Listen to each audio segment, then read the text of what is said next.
নমস্কার বন্ধুরা, যত্নের রান্নাঘরে স্বাগত। আশা করি সবাই ভালো আছেন এবং আমিও ভালো আছি। আজ আপনাদেরকে খুব সুস্বাদু ঢ্যাঁড়সের একটা তরকারি বানিয়ে দেখাবো। চলুন কিভাবে বানাচ্ছি দেখে নিন। ঢ্যাঁড়সগুলোকে এইভাবে কেটে ভালোভাবে ধুয়ে নিয়েছি। এবার কড়াতে তেল দিয়ে দিচ্ছি। তেলটা গরম হয়ে গেলে এবার ঢ্যাঁড়সগুলোকে দিয়ে দিতে হবে, দিয়ে একটু ভালোভাবে নেড়ে নিতে হবে। যতক্ষণ না ঢ্যাঁড়সের গায়ে একটু আঁচ লাগে ততক্ষণ নাড়তে হবে। দেখুন একটু হয়ে গেছে লালচে লালচে মতো। এবার পেঁয়াজ কুচি দিয়ে দিতে হবে। এখানে আমি একটা পেঁয়াজ নিয়ে নিয়েছি। খুব বেশি পেঁয়াজ দিলে তরকারিটা মিষ্টি হয়ে যাবে, তাই বেশি দিলাম না। আর এটা একটু ঝাল খেতেই ভালো লাগে। এবার আবারও ভাজতে হবে। আর পেঁয়াজটা প্রথমে দিলে পেঁয়াজটা পুড়ে যাবে, তাই জন্য একটু পরে দিতে হয়।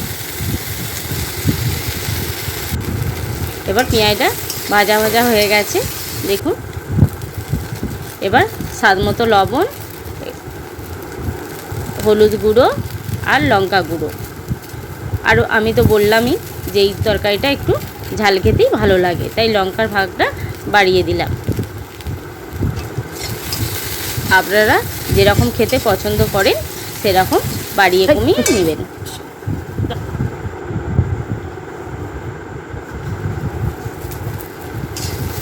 এবার ভালোভাবে মশলাটাকে কষিয়ে নিয়ে এবার এখানে আমি সর্ষে বেটে রেখেছিলাম, সেটা আমি একটু জলেতে গুলে নিলাম। আবারও একটু বেশি করে জল দিয়ে দিলাম।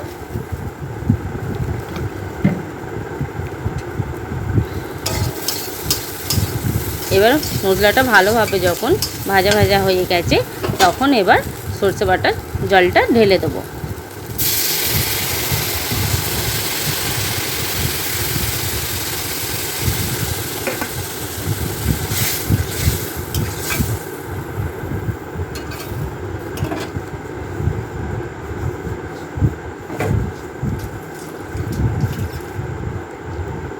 আর একটু জল দিয়ে দিলাম ধুয়ে, আর নিচের খোলাটা ফেলে দেবো।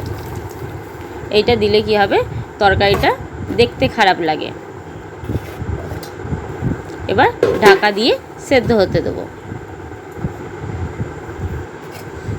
এবার আমি খানিকক্ষণ পর ঢাকনাটা খুলে নিচ্ছি।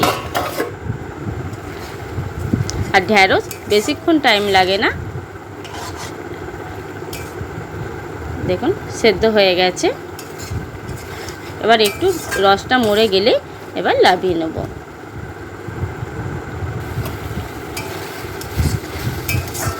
ফুটে ফুটে রসটা প্রায় মরে এসেছে।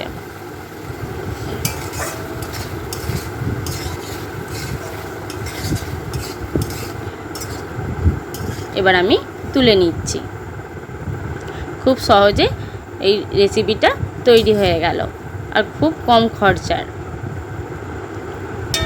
আপনারা কিন্তু এটা ভাত বা রুটি দুটোতেই খেতে পারেন, খুবই ভালো লাগবে। আর আমার ভিডিওটা যদি ভালো লাগে অবশ্যই সাবস্ক্রাইব করে দেবেন আর বেল আইকনটাকে প্রেস করে দেবেন, কারণ আমি যখনই নতুন কোনো ভিডিও বানাবো আপনাদের কাছে পৌঁছে যাবে। আর অবশ্যই একবার বানিয়ে খেয়ে দেখবেন, খুবই ভালো লাগে। টাটা বন্ধুরা, আবারও দেখাবো অন্য কোনো রান্না নিয়ে।